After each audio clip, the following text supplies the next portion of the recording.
संविधान के भाग 17 के अनुच्छेद 343 के 1 के अनुसार संघ की राजभाषा हिंदी को देवनागरी लिपि में अपनाया गया। संघ की राजभाषा के रूप में हिंदी को 14 सितंबर 1949 को मान्यता प्राप्त हुई। ठीक इसी 14 सितंबर को हिंदी दिवस भी मनाते हैं। भारत में सर्वाधिक बोली जाने वाली भाषा हिंदी, उसके बाद है बांग्ला। भारत की तेलुगु भाषा को इटालियन ऑफ द ईस्ट कहा जाता है। पंजाबी भाषा गुरुमुखी लिपि में लिखी जाती है क्योंकि गुरु नानक इनके गुरु थे। संविधान के 8वीं अनुसूची में 22 भाषाओं को मान्यता प्राप्त है, जबकि जो संविधान बना था तब सिर्फ 14 थी। राजभाषा आयोग का जो गठन है 1955 में हुआ था, जिसके अध्यक्ष BJ खेर थे।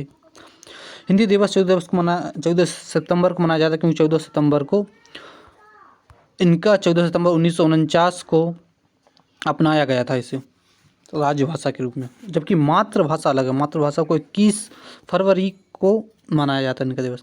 अंग्रेजी को नागालैंड और मेघालय की राजभाषा तथा उर्दू को जम्मू कश्मीर की राजभाषा का दर्जा प्राप्त है। भारत के प्रथम राष्ट्रपति मैथिली शरण गुप्त हैं और इन्हें आधुनिक युग का तुलसी भी कहा जाता है।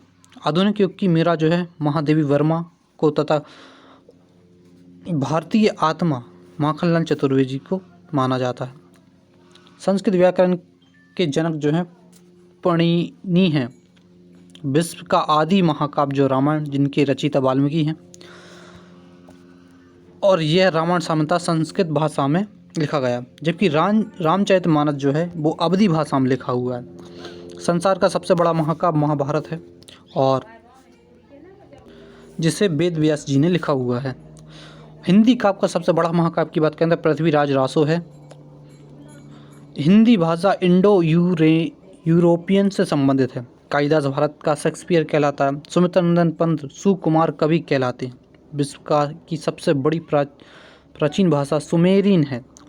केंद्रीय अंग्रेजी व विदेशी भाषा संस्थान हैदराबाद में है, जबकि institute of advance studies Shimla में स्थित है।